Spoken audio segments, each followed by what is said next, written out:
사울의 신하인 아브넬과 다윗의 신하인 요압이 싸웠습니다. 단순히 싸웠다고 하기에는 죽은 사람이 너무 많아서 사실은 전쟁을 했다고 보는 게 옳습니다. 요압 쪽 사람은 20명이 죽었고 아브넬 쪽 사람은 360명이 죽었습니다. 전쟁이죠. 근데 이 전쟁은 아브넬의 도발로 시작이 된 싸움이었습니다. 우리가 잘 알고 있는 건데요. 14절을 읽지 않았지만 같은 2장에 있으니까 한번 보시면 2장 14절에 아브넬이 요압에게 이르되 원하건대 청년들에게 일어나서 우리 앞에서 겨루게 하자. 요압이 이르되 일어나게 하자 하매 이렇게 됐습니다. 그러니까 아브넬이 말한 겁니다. 이게 아브넬의 도발로 시작된 싸움이죠. 싸움이 진행이 되면서 아브넬 쪽이 너무 밀리니까 이제 그 싸움을 계속 할 수가 없었죠. 그래서 휴전을 제안합니다. 오늘 본문에서 26절인데요. 아브넬이 요압에게 외쳐 이르되 칼이 영원히 사람을 상하겠느냐? 마침내 참혹한 일을 생길 줄 알지 못하느냐? 너가 언제 무리에게 그의 형제 쫓기를 그치라 명령하겠느냐? 우리가 니네 형제인데 같은 동족인데 언제까지 쫓아올 거냐? 이렇게 물었죠. 무슨 자기가 싸우자 그래놓고 이제 와서 언제 그만둘 거냐 물어보면 어떡하냐. 근데 이게 그런 차원이 아니고 자기 쪽 사람들이 많이 죽었지만 전쟁을 해서 사울 쪽 사람들을 다 죽일 것도 아니고 서로에게 비참하게 될 것이었기 때문에 그만하자 이렇게 됐죠. 근데 우리가 바로 이 표현 마침내 참혹한 일이라는 표현이 이제 26절에 나오는 표현인데 그 표현을 조금 깊이 생각을 해보려고 하는데 분명히 처음에는 장난으로 시작한 모든 일이 결국에 참혹한 결과를 가져올 거라는 거죠. 동족끼리 싸우다가 결국에 모두가 다 죽습니다. 합해서 한 380명 죽었으니까 엄청 많이 죽은 거죠. 요압의 동생 아사헬도 죽었습니다. 요압도 생각이 많아졌겠죠. 같은 동족끼리 싸움해가지고 장난으로 시작했는데 싸워가지고 400명이 죽었습니다. 큰 일이죠. 근데 그 싸움을 멈추지 않으면 참혹한 일이 계속해서 반복될 거라는 그 말이 너무나 맞는 말입니다. 사람이 더 죽을 거다 이런 말이라기보다 민족과 민족의 부딪힘, 그래서 상상할 수 없는 더 큰 비극이 일어나게 된다는 거죠. 근데 이런 식의 마침내 참혹한 일은 우리에게도 늘 도살입니다. 마침내 참혹한 일. 죄의 모든 결과가 참혹할 거라는 사실을 왜 모르는가라고 우리 스스로에게 물어봐야 됩니다. 모든 죄의 결과는 참혹합니다. 이거는 다른 문제가 아니고 정말 참혹합니다. 죄의 삭은 사망이기 때문입니다. 그게 죄가 우리를 끌고 가는 자리입니다. 죄의 삭은 사망인데 그게 죄의 결과거든요. 그래서 참혹한 거죠. 모든 죄의 결과는 참혹합니다. 무섭고 너무나 겁나는 자리입니다. 나 이제 어떻게 해야 되나 이런 생각이 드시는 게 당연합니다. 사실이니까. 근데 중요한 건 이겁니다. 그럼 죄가 뭐냐 이거죠. 우리가 말씀을 대하고 그리고 하나님의 어떤 우리에게 주신 성경을 볼 때 그냥 너무나 당연히 알아. 그리고 넘어가는 게 너무 많은데 하나하나를 정확하게 정리해야 되거든요. 죄의 삭은 사망이다. 여기까지 다 알죠. 그럼 죄는 뭡니까? 이렇게 질문을 해야죠. 죄가 뭘까요? 우리는 죄에 대해서 습관적으로 도덕적이고 윤리적인 차원에서의 접근을 합니다. 다 그렇게 생각합니다. 사회의 질서를 깨뜨리는 거 누군가가 아니면 사람들이 만들어 놓은 어떤 기준에서 벗어나는 것 정도로 죄를 생각하죠. 그래서 당장 교통시간만 어겨도 그게 이제 죄가 되는 거예요.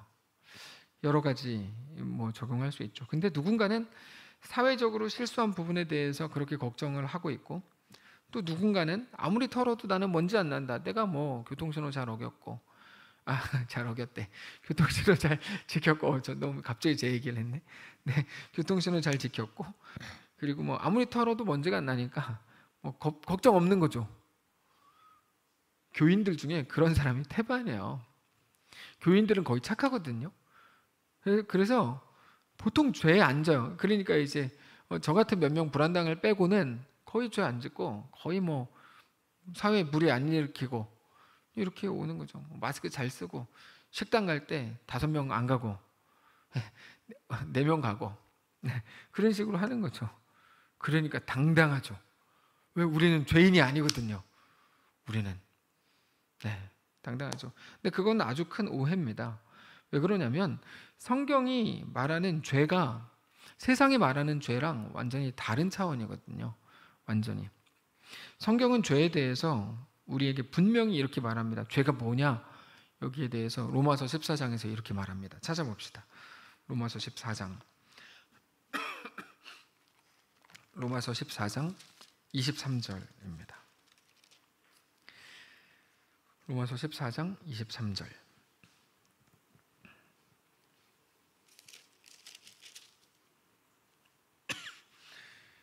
여기서부터 볼까요? 20절부터 보겠습니다. 20절부터. 로마서 14장 20절부터. 음식으로 말미암아 하나님의 사업을 무너지게 하지 말라. 만물이 다 깨끗하되 거리낌으로 먹는 사람에게는 악한 것이라. 자, 이 아주 재밌는 표현이 나오는데요. 음식 먹는 문제에 대해서, 특별히 우상에게 바쳐졌던 어떤 음식 먹는 문제에 대해서 21절 고기라고 되어 있는데 우상에게 바쳐졌던 고기죠. 이거를 먹는 문제에 대해서 이거 야 먹어도 되냐 먹으면 안 되냐 이런 논쟁이 이제 있는 거죠. 거기다가 대고 바울이 뭐라 그러냐면 21절 고기도 먹지 않고 포도주도 마시지 않고 무엇이든지 내 형제로 거리끼게 하는 일을 아니함이 아름다우니라. 내게 있는 믿음을 하나님 앞에서 스스로 가지고 있으라. 자기가 옳다 하는 바로 자기를 정죄하지 아니하는 자는 복이 있도다. 어렵죠. 근데 23절만 보시면 되는데 의심하고 먹는 자는 정죄되었나니 이거죠. 의심하고 먹는 자는 정죄되었다고 되어 있죠. 계속 볼까요? 이는 믿음을 따라 하지 아니하였기 때문이라. 믿음을 따라 하지 않는 것은 다 죄다. 이렇게 되어 있습니다. 여러분, 죄라는 게요 우리가 생각하는 거랑 많이 다릅니다. 많이 달라요. 그냥 우리가 생각하는 상식과는 사실 성경이 말하는 죄는 생각보다 많이 다릅니다. 어떤 사람들이 우상에게 바쳐졌던 음식을 먹어도 되냐 먹으면 안 되냐를 따질 때 그거를 죄냐 아니냐로 접근을 했던 거거든요. 사람들이. 거기다가 대고 바울이 그거는 죄에 대한 부분이 아니다 이렇게 얘기하는 거야. 그 행위 자체는 죄에 대한 부분이 아니다. 죄는 그런 식의 어떤 행위, 질서를 깨뜨리거나 도덕적인 어떤 흠결이 있는 거를 가지고 죄냐 아니냐를 말하는 게 아니고 믿음을 가지고 판단하는 거다. 이게 성경의 증언입니다. 믿음을 가지고 판단하는 거다. 죄가 뭔 줄 아냐? 죄는 믿음으로 하지 않는 모든 게 죄다 이거예요. 죄는 우상에게 바쳐졌던 이 제물에 대해서는 뭐 뒷부분에도 얼마든지 나오기 때문에 또 이게 주제는 아니고, 그래서 우상에게 바쳐진 걸 먹냐 안 먹냐보다 더 중요한 건 뭐냐면 내가 그것 때문에 누구에게 상처를 주냐 안 주냐, 그 다음에 그런 식으로 쭉 이어지거든요. 하여튼 중요한 건 뭐냐면 죄가 뭐냐? 죄는 믿음으로 하지 않는 거다. 여기까지 이해가 되시죠? 그래서 같은 행위도 죄가 될 수도 있고요, 반대로 죄가 아닐 수도 있습니다. 법과는 다르죠. 법은 했냐 아니냐 행위로 따지잖아요. 하나님이 판단하시는 기준은 속에 있는 거거든요. 그럼 속에 뭐를 보고 말씀을 하시냐면 믿음이라는 걸 갖고 평가하세요. 믿음. 그러면 믿음을 따르지 않는다는 게 무슨 말일까요? 믿음을 따르지 않는 거. 믿음을 따르지 않는 거는 하나님 없음을 말하는 겁니다. 그 마음에 하나님 없음. 이것도 중요합니다. 그 마음에 하나님 없음이라는 것도 막연하게 내가 하나님께 영광을 돌려야지 이라고 생각하고 하냐 안 하냐 그 말이 아닙니다. 이게 우리 마음속에 하나님이 없을 때 우리에게 늘 나타나는 현상이 있는데 그게 두려움입니다. 두려움. 그리고 억울함이죠. 대단한 일을 얼마나 하고 인정을 받고 칭찬받고 너무너무 그럴듯하게 잘해야게 보였는가 아닌가는 하나도 안 중요합니다. 하나도 안 중요해요. 뭐 이 땅에 있는 교회에서는 중요할 수도 있죠. 사람들이 평가하니까. 하나님께는 중요하지 않습니다. 하나님을 믿는 믿음으로 도전하는 게 우리에게 가장 중요한 문제입니다. 단지 야 너 용감해라, 어떻게 해도 상관없으니까 네 마음대로 해라, 이런 말이 아니고 믿음을 가지라는 건데, 자 그러면 어떤 믿음일까 하는 거죠. 이거는 몇 주 전에 길게 설명을 드렸는데요. 어떤 믿음일까요? 하나님이 나를 넘실거리는 요단강으로 보내신다 그러면 하나님은 그거를 통해서 나를 얻으시겠다고 하는 약속과 함께 보내셨다는 믿음이죠. 여러분, 믿음은 그렇게 되는 거예요. 믿음은 내가 이거 지금 뭐 요단강이 넘실거리지만 내가 기도 열심히 하면은 요단강 딱 열릴 거야. 이게 믿음이 아니고, 이거는 작은 기대라고 부른다 그랬죠. 이거 믿음이 아니고, 믿음은 뭡니까? 하나님이 나를 거기로 보내셨다 그러면 하나님의 약속과 함께 보내신 것을 믿는 거예요. 결국에 약속의 하나님을 믿는 건데, 하나님의 약속이라는 게 뭡니까? 하나님의 약속은 나를 온전한 하나님의 백성 삼으신다거든요. 약속이라는 거는 내가 지금 힘들지만 대학에 떨어져서 힘들지만 대학에 떨어진 것 때문에 내년에 재수해서 더 좋은 대학에 붙여준다가 약속이 아니고, 하나님의 약속은 뭐냐면 내가 너를 반드시 얻겠다거든요. 그 일을 통해서 내가 너를 반드시 얻겠다. 하나님이 내 앞에 바다를 두셨다 그러면 기대하죠. 나를 위해 그 바다 갈라주시겠지. 근데 그렇지 않다고 해도 관계없다. 왜요? 하나님의 약속은 나랑 함께 있잖아요. 바다가 갈라지지 않으면 바다 위를 걷게 하시겠지. 내가 바다 위에 못 걸으면 그거를 통해서 또 하나님이 나를 하나님의 백성 삼으시겠지. 나로 하여금 하나님 앞에 바싹 엎드린 하나님의 백성이 되게 하시겠지. 그게 하나님의 약속인 것을 믿는 거죠. 믿음으로 행하지 않는다는 말은 그래서 어느 순간이 되면 하나님을 믿지 않는다는 말이 됩니다. 너무 무서운 말이죠. 믿음으로 행하지 않는 모든 것이 왜 죄일까요? 이것 때문입니다. 이것 때문이에요. 믿음으로 행하지 않는다는 말은 어느 순간이 되면 하나님을 믿지 않는다는 말이고, 하나님을 믿지 못하는 건데, 그러니까 하나님을 내 크기와 내 한계에 가두어서 생각하는 건 심각한 믿음 없음인 거죠. 오늘 본문을 보시면, 오늘 본문이 나온 이유가 어디 있냐면 아브넬이 호기롭게 요압에게 싸움을 걸었거든요. 그걸로 시작됐습니다. 아브넬은 자신감이 있었던 것 같아요. 싸우면 그냥 이길 것 같은 생각했던 것 같아요. 주일날도 말씀을 드렸지만 아브넬은 타노스급이거든요. 그러니까 막 다 이겨요. 시작할 때 두려워하지 않았습니다. 근데 그 두려워하지 않았다는 바로 그게 믿음이었던 건 아닙니다. 그 용기는 하나님으로 인한 게 아니고 철저히 자기 자신에 대한 거였죠. 그게 모두에게 그렇게 큰 참혹함으로 이어진 거죠. 모두에게 자기 자신으로 시작된 모든 일들이 참혹하게 이어지죠. 아브넬은 360명의 용사를 잃었고 요압은 20명의 용사를 잃었습니다. 거기에 동생 아사엘까지 잃었죠. 근데 그렇다면 아브넬이 하나님을 믿음으로 두려워하지 않았다면 그렇게 많은 군사들이 죽지 않고 요압의 군사들이 이길 수 있었을 텐데, 이거 말도 안 되는 생각이죠. 믿음은 그렇게 쓰는 게 아닙니다. 야, 네가 믿음이 없어서 그렇지, 네가 믿고 했다 그러면 너 전쟁에서 아브넬을 지지 않을 수 있었을 텐데, 이런 게 아닙니다. 무슨 말을 하면 믿음이 있었는지 없었는지가 어떤 결과로 증명된다고 생각합니다, 사람들이. 근데 믿음은 어떤 결과로 증명되는 게 아닙니다. 그 속에서 내가 어떻게 서 있었는가 하는 걸로 증명이 되는 거죠, 믿음은. 단지 몇 명이 죽었고 누가 이겼고 결과적으로 돈을 누가 많이 벌었고 잘 나가고 있고 이런 것들로는 믿음이 하나도 증명이 안 됩니다. 사람들은 부자가 되는 게 복이라고 생각하지만 예수님의 말씀을 보면요, 부자를 뭐랑 거의 동급으로 봅니까? 낙타랑 동급으로 보잖아요.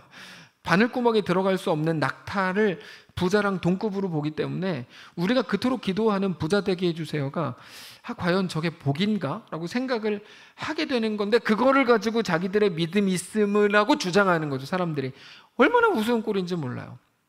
말도 안 되는 것들을 하고 있는 거죠.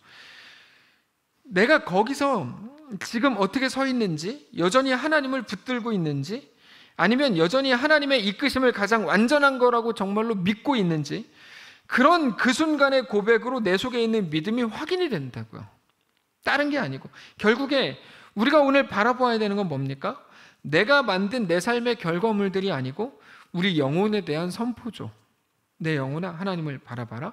하나님을 신뢰해라. 하나님을 의지해라. 그 속에서도 하나님과 믿음으로 동행해라. 바로 이거죠. 매일같이 그렇게 우리를 다스리시는 하나님 앞에 나아가서 우리를 다스리신다는 건 어떤 의미입니까? 다스리심, 이끄심이랑 같은 말이죠. 내 앞에 상황과 정황을 두시는 거죠. 하나님의 이끄심. 그 앞에 나아가서 엎드리고 그 하나님이 내 주인이시고 내 전부이심을 믿으셔야 된다는 거죠. 우리는 우리 앞에 있는 상황이 죄다 못마땅해가지고 매일 상황에 대한 저주, 상황을 바꾸기 위한 노력만 하다가 다 끝납니다. 그러지 말라는 거죠. 그러지 말라는 거죠. 매 순간 믿음을 갖고 가라는 거죠. 매 순간. 그렇게 되면 지금 당장은 모든 게 연약한 것 같아도 오직 하나님을 붙드는 게 우리가 가질 능력이요, 우리의 유일한 살 소망이라는 걸 알게 됩니다. 결국에 이 일이, 오늘 본문의 이 일이 어디로 가냐면 3장 1절로 갑니다. 3장 1절 한번 보여주시면 이렇게 되어 있습니다. 사울의 집과 다윗의 집 사이에 전쟁이 오래였는데 다윗은 갈수록 점점 강하여 가고 사울의 집은 점점 약하여 갔다. 이렇게 되어 있습니다.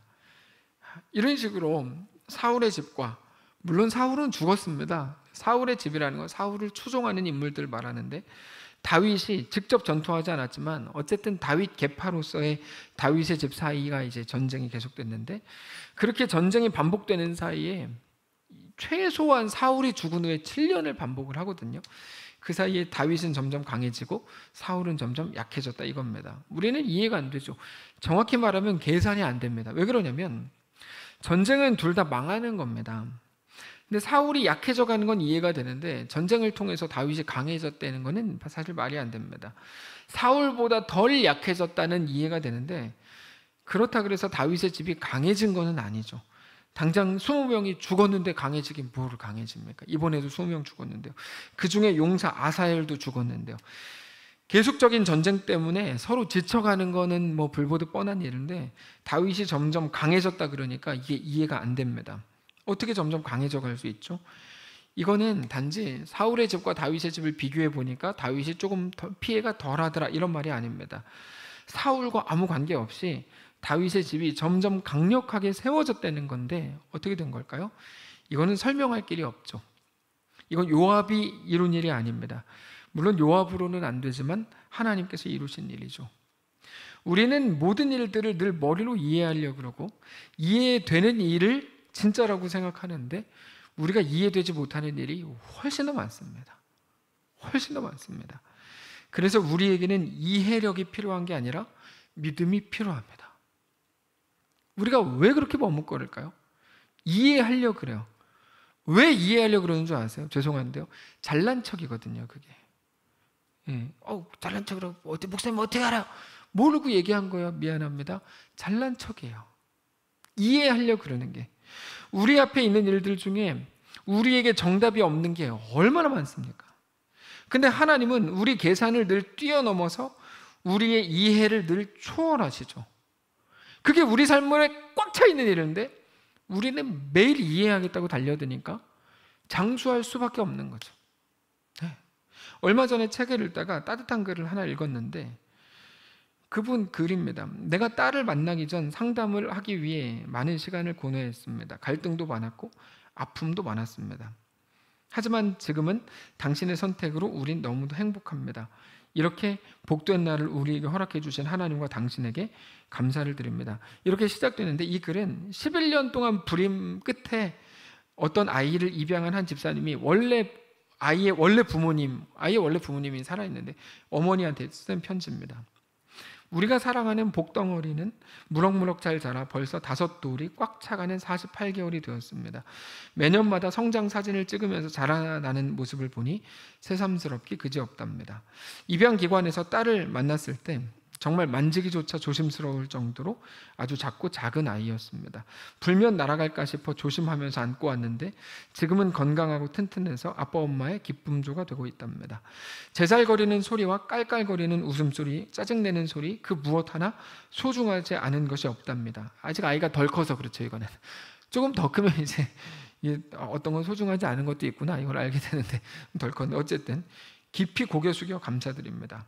이렇게 우리 딸이 세상에 나올 수 있도록 포기하지 않는 아름다운 선택을 한 당신께 감사드립니다. 보통 자기도 죽고 자식도 죽고 뭐 이런 경우 많잖아요. 그렇게 하지 않은 거에 대해 감사한다는 거죠. 지금 딸과 입양에 대해서 이야기를 하고 있지만 그럴 때 딸은 말합니다. 엄마, 어떤 아줌마가 하은이를 가진 거야? 근데 키우기 힘들고 어려워서 하은이를 여기로 보낸 거야? 그래서 엄마한테 준 거지 키우라고 맞지? 한답니다. 딸 때문에 웃음도 눈물도 배가 되었답니다. 기쁨도 행복도.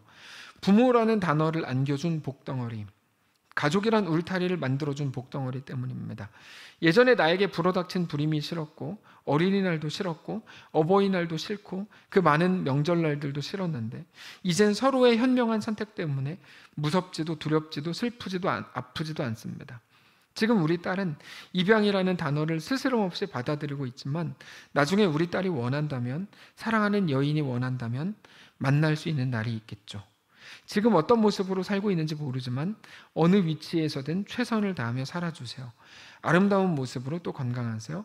우리의 아주 먼 미래를 위해서 말입니다. 귀한 복덩어리를 우리에게 가슴으로 낳게 해준 이상 최선을 다해 사랑하며 열심히 키우렵니다. 멀리서나마 마음으로 딸의 행복을 빌어주세요. 이제 딸이 어린이집에 갈 시간입니다. 단잠을 잘 때는 깨우고 싶지 않지만 그래도 웃으면서 일어나는 모습이 기특하답니다. 오늘은 하루 종일 당신을 생각하는 소중한 시간이 될 것 같습니다. 사랑합니다. 내 딸과 우리 가족 모두가 당신을 오늘도 좋은 하루, 복된 하루 되세요. 이 글을 이렇게 읽는데요, 우리의 생각을 초월하는 내용들이죠.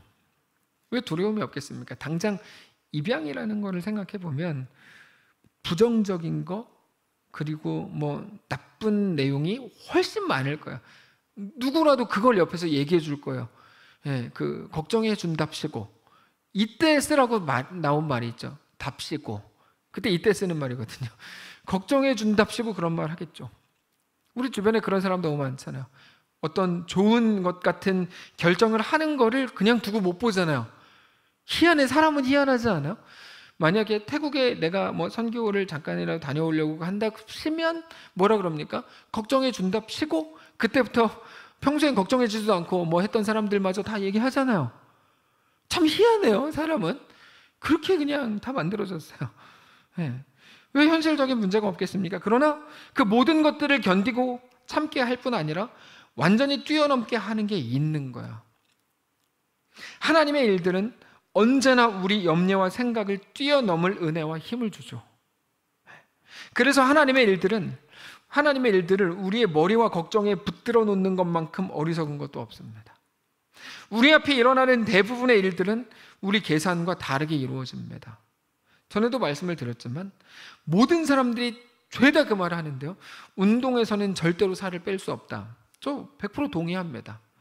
왜냐하면 운동할 때 쓰게 되는 칼로리가 다 빠지면 그만큼 먹어야 되는데 우리는 조금 더 먹기 때문에 123칼로리가 빠졌는데 우리는 170칼로리를 먹기 때문에 운동으로는 절대 살을 못 뺀다는 거예요. 문현봉 집사님 들으셨죠? 자, 운동으로는 절대 살을 못 빼요. 아까 식사하는데 집사님 그러셔가지고, 예. 하여튼 그래, 절대 못 뺍니다. 우리 살을 뭐 못 빼죠. 다 경험자들만 오신 것 같아요. 어쨌든 그렇습니다. 예, 못 뺍니다. 아무리 열심히 운동을 해도 시간이 지나면 저절로 원상복구가 된답니다. 그럼 운동을 왜 하죠?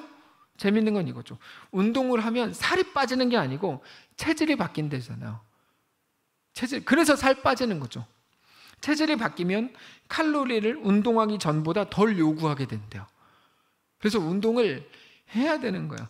그러니까 매일 책상 앞에 앉아가지고, 제가 이제 가장 이렇게 극혐까지는 아닌데 뭐 그런 거, 하여튼 책상 앞에 앉아가지고 칼로리가 어떻고 뭐 이런 거 있잖아요. 제가 운동합시다 그러면 잠깐만요 목사님, 칼로리가 어떻고 살이 이렇게 빠지고, 그러지 말고 줄넘기를 하나라도 하라고요. 그 얘기하는 거야. 운동장을 30바퀴라도 돌라는 거죠. 자전거라도 먼저 타라는 거예요.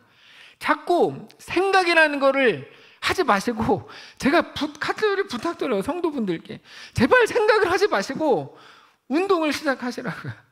말이 아니라 그렇게 하면 상황은 생각보다 빨리 바뀌죠. 빨리 바뀝니다. 우리의 생각이라고 하는 게 얼마나 연약하고 얼마나 어리석고 얼마나 부족한 것인지 우리가 인정해야 됩니다. 인정해야 됩니다. 그럼에도 우리는 어떤 일 앞에서 상당히 다양한 생각을 합니다. 생각이 언제나 많아요. 생각이 많은 것까지는 괜찮은데 그 생각이, 그 많은 게 머릿속에서 계산이라는 걸 하기 시작하면 그때부터 이제 복잡해져. 생각까지는 괜찮은데요, 이 계산이 되면은 이거는 그냥 성도가 아닌 게 됩니다. 당장 아무리 작은 일이라 그래도 이거 생각하고 저거 생각하면 계산까지 하면 돼. 그거는 지혜라고 부르지 않는 거예요. 지혜는 우리의 생각에 하나님을 담는 걸 보고 지혜라고 부르거든요. 제가 만들어낸 말입니다. 우리 생각에 하나님을 담는 게 지혜지 계산을 많이 하는 게 지혜가 아니거든요. 그래서 할 수 있겠는지 없겠는지를 생각하지 마시고 해야 되는 건지 아닌지를 생각해야 됩니다. 우리는 매일 생각해요. 내가 할 수 있겠냐 없겠냐. 우리를 지으신 분이 하나님인데 우리는 우리 자신에 대해 알지 못하는데 매일 알지도 못하는 본인에 대해 생각을 하는 거야. 단순합니다. 근데 성도는 해야 되냐 말아야 되냐 이것만 생각하면 되거든요. 아까 고백한 그 입양 가정 그분의 고백이 그분의 경우에 얼마나 큰 두려움에서 그 일을 시작했겠습니까? 당연히 그랬겠죠. 근데 지금의 고백에는 그 모든 두려움들이 하나씩 싹 거치고 하나님이 행하신 감사의 고백만 남아있죠. 그러면 아마 여기 계신 분들 중에 누군가는 분명히 그 얘기할 거예요. 그랬다가 집안 망친 집이 얼마나 많은데 분명히 이 얘기하겠죠. 네, 그 얘기하겠죠. 그 생각을 하지 마시라고요. 네. 그게 지혜입니다. 두려울 수 있죠. 그러나 한 걸음씩 믿음으로 내딛는 거죠. 앉아서 책상에서 너무 많이 생각하지 마십시오. 전에도 말씀을 드렸는데 어떤 탁구 선수가 글 쓴 건데 자기가 실력이 없을 때는 코치 선생님이 그랬대잖아요. 넌 생각 좀 하고 쳐라 탁구를. 근데 실력이 좀 많이 늘어나니까 너는 생각 좀 없애고 쳐라 그런대잖아요. 그 얘기입니다. 근데 그 말을 들으면 왜 이랬다가 저랬다가 뭐 그래요? 그게 아니죠. 무슨 말인지 알아듣는 거죠. 우리 신앙이 그렇습니다. 처음에는 생각을 해야 됩니다. 하나님은 누구시지? 나는 누구지? 생각해보면 하나님의 살아계심을 대번에 알 수 있거든요. 근데 그 후에 필요한 건 뭡니까? 생각이 아니라 믿음입니다. 그때부터는 하나님만 생각하고 내 앞길을 보는 거죠. 그래야 안 무너집니다. 그렇지 않으면 상황이 우리를 잡아서 끌어내리고 넘어뜨리고 무너뜨리고 이렇게 됩니다. 근데 믿음은 연습이고 훈련이거든요. 아까 로마서에서 읽었죠. 믿음 없이 행하는 모든 게 이제 죄인데 그럼 믿음으로 행하라 이거 아니에요? 근데 믿음은 뭐냐면 한 번에 내가 믿음을 주십시오. 그래서 믿음을 안 주세요. 하나님이 하나님께 하나님 믿음을 주십시오. 그러면 하나님이 딱 믿음을 주셔야 되는데 안 주신다니까. 뭐를 주실까요? 이거 맞추시는 분은 오늘 예배 그분은 오늘 예배 끝났습니다. 집에 돌아가실 수 있습니다. 맞추세요. 자, 우리가 하나님께 기도해요. 하나님 믿음을 주십시오. 하나님 뭘 주실까요? 뭘 주실까요? 상황을 주시죠. 상황을. 왜 상황을 주시는 줄 아세요? 상황을 주시는 이유는 믿음은 연습이고 훈련이기 때문입니다. 믿음은요 절대로 그냥 얻는 게 아니에요. 믿음은 절대로 한 번에 잘하지 않습니다. 연습해야 됩니다. 작은 것부터. 오늘 5만큼 연습하면 2만큼 믿음으로 행할 수 있는 겁니다. 오늘 10만큼 해보면 5만큼 할 수 있는 거고요. 50만큼 해보면 20만큼 믿음으로 할 수 있습니다. 네. 근데 한 번에 100만큼 하고 싶은 거죠. 그런 게 없는 거예요. 늘 오늘의 연습이 필요한 이유죠. 믿음에는 로또가 없습니다. 연습밖에 없습니다. 연습밖에 없어요. 지금도 늦진 않으셨어요. 1부터 시작하셔야죠. 1부터. 근데 그 연습을 통해서 우리가 잘합니다. 그러니까 홍해를 없애주십시오. 요단강에 넘실거리는 물을 잔잔케 해주십시오. 그러면 우리가 자라날 수가 없는 거야. 무슨 수로 자라나냐고 우리가. 다만 우리의 삶을 이끌어가는 것은 우리 계산도 아니고 우리의 생각도 아닙니다. 오직 하나님의 선한 이끄심 뿐인 거죠. 말씀을 찾아봅시다. 고린도후서 6장입니다. 고린도후서 6장 9절입니다. 맨날 잘 적어주다가 오늘은 왜 안 적어주는 거야? 이렇게 생각하시죠. 성경을 찾아봐야 성경을 찾을 수 있기 때문입니다. 고린도후서 6장 9절. 고린도후서 6장 9절. 무명한 자 같으나 유명한 자요, 죽은 자 같으나 보라 우리가 살아있고, 징계를 받는 자 같으나 죽임을 당하지 않고, 근심하는 자 같으나 항상 기뻐하고, 가난한 자 같으나 많은 사람을 부유하게 하고, 아무것도 없는 자 같으나 모든 것을 가진 자로다. 한마디로 하면은 우리의 겉모습이 우리를 규정하지 못한다 이거거든요. 너희의 겉모습이 혹은 사람들이 평가하는 그게 너희를 규정하지 못한다. 근데 놀라운 기적이 뭐냐면 6장 앞에 5장이 있다는 사실입니다. 5장 6절을 한번 보시면 이렇게 써 있어요. 5장 6절에 고린도후서 5장 6절에 이렇게 써 있어요. 그러므로 우리가 항상 담대하여 몸으로 있을 때는 주와 따로 있는 줄 아노니 이는 우리가 믿음으로 행하고 보는 것으로 행하지 아니함이로라. 이 5장 7절 같은 경우는 뭐 전에도 자주 나누었는데요. 우리가 믿음으로 행하고 보는 것으로 행하지 않는답니다. 그게 성도랍니다. 성도 여러분, 말씀을 정리하겠는데요. 우리는 우리 앞에 있는 그 어떤 일, 근데 바램대로 되었거나 반대로 전혀 원하는 대로 하나도 되지 않은 어떤 일이라고 해도 솔직히 말해서 그 일이 나를 그러므로 어떻게 이끌지 모릅니다. 솔직히 말해서 우리는 그때 간절히 기도해요. 이거 이렇게 되게 해 주십시오. 막 기도하는데요, 그게 우리를 어떻게 이끌지 몰라요. 어떻게 이끌지 몰라요. 우리 알 수가 없어요. 아는 척하는 것뿐이지 알 수가 없어요. 그래서 우리 삶에 계산이라는 것 자체가 의미가 없는 거예요. 그러니까 너무 많이 계산하지 마십시오. 그럼 이렇게 따지시겠죠? 그럼 대책 없이 살라는 말입니까? 확실한 거를 알지도 못하는 우리가 여전히 자기 자신의 지혜를 따르는 거를 대책이라고 생각하지 마십시오. 알지도 못하는 우리의 미래를 가지고 내가 생각한 대로 되는 거는 대책입니까? 그거야말로 무대책이죠. 오직 하나님이 행하실 거를 믿고 우리가 해야 될 일을 다만 하십시오. 그게 유일한 대책입니다. 하나님께서요, 우리에게 필요하면 건강을 주실 거고요, 필요하면 사람을 붙여주실 거고, 상황과 마음까지도 바꿔주실 겁니다. 그러나 필요하다면 우리를 징계하실 거고, 우리 앞에 고통을 그대로 두실 겁니다. 요단강에도 세우시고 홍해 앞에도 세우시겠죠. 그걸 보고 뭐라고 부르냐면 하나님의 주권적인 역사라고 부릅니다. 우리의 삶은 하나님의 주권적인 역사로 꽉 차 있는 거죠. 그거를 알고 믿는 것을 뭐라고 부르냐면 믿음이라고 부릅니다.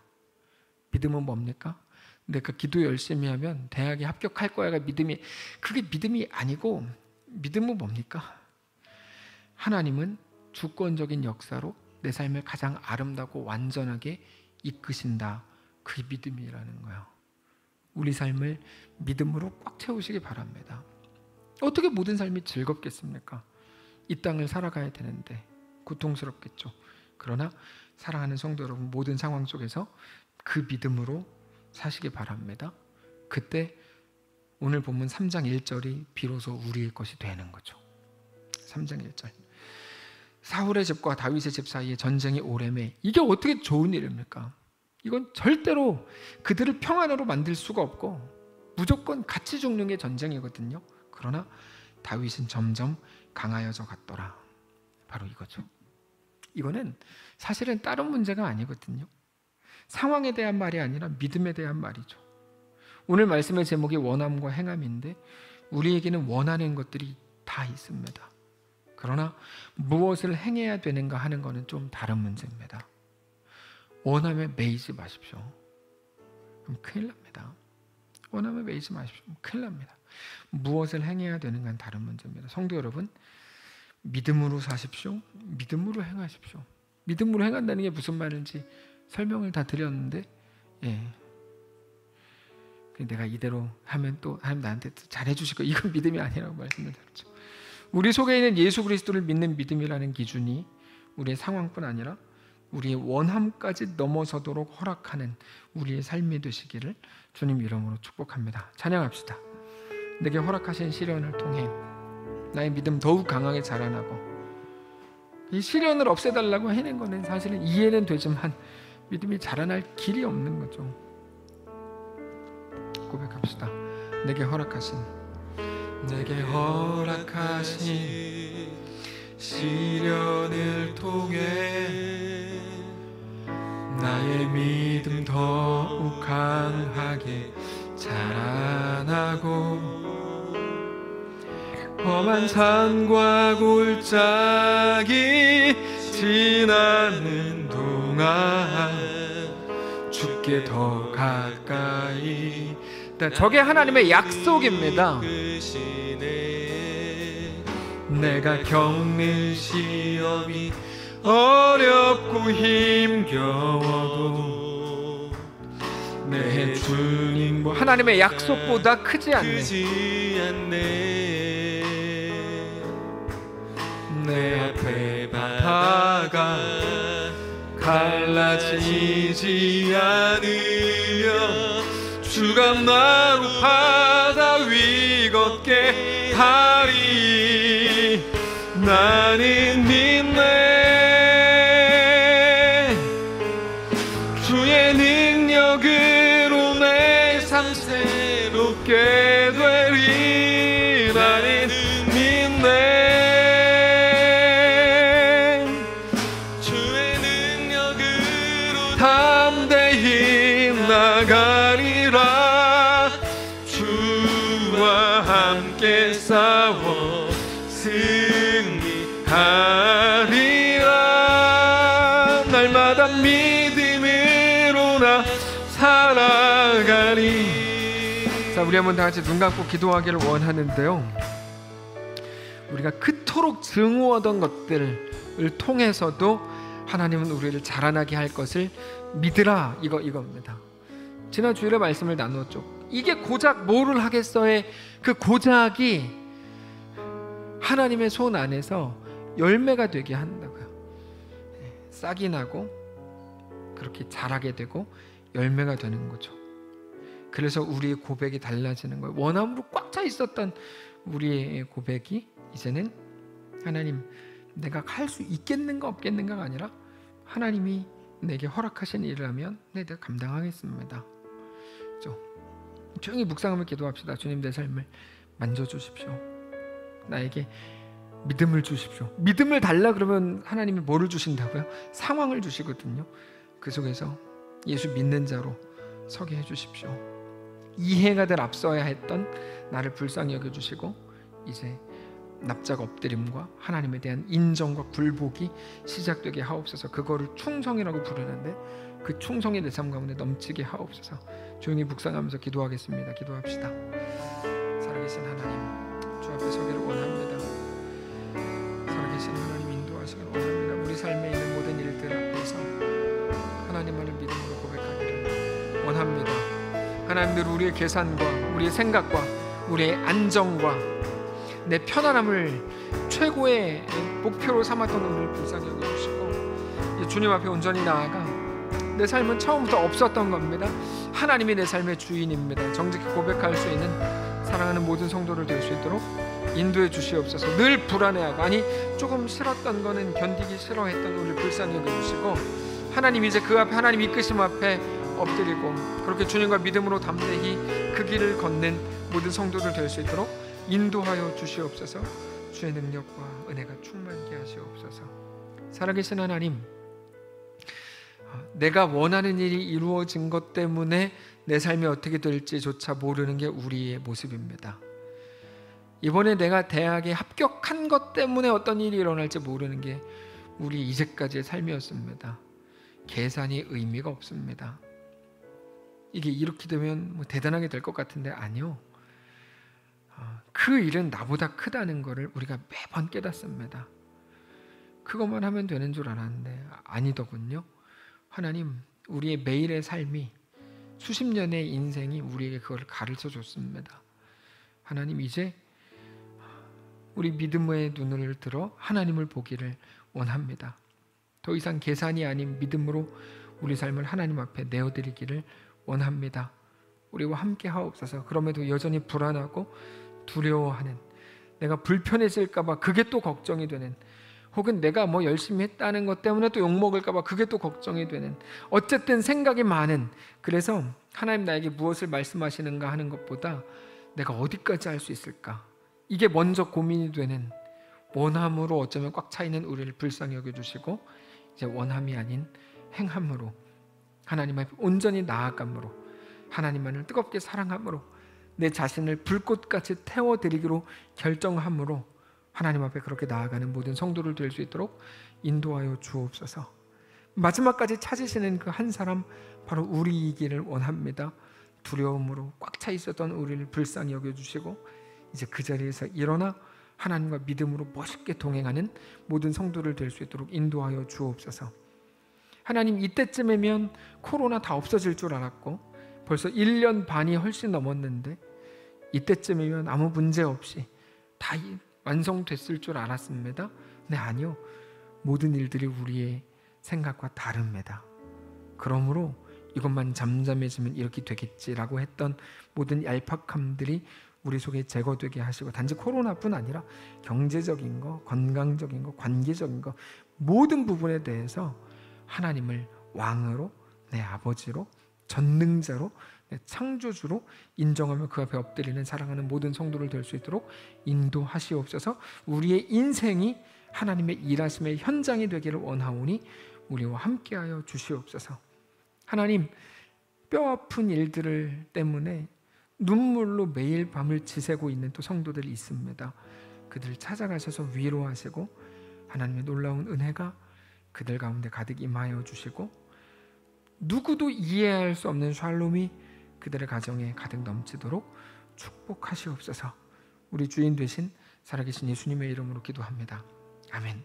하늘에 계신 우리 아버지여, 이름의 거룩히 여김을 받으시오며 나라가 임하옵시며 뜻이 하늘에서 이룬 것 같이 땅에서도 이루어지이다. 오늘날 우리에게 일용할 양식을 주옵시고 우리가 우리에게 죄진 자를 사해 준 것 같이 우리 죄를 사해 주옵시고 우리를 시험에 들게 하지 마옵시고 다만 악에서 구하옵소서. 대개 나라와 권세와 영광이 아버지께 영원히 있사옵나이다. 아멘.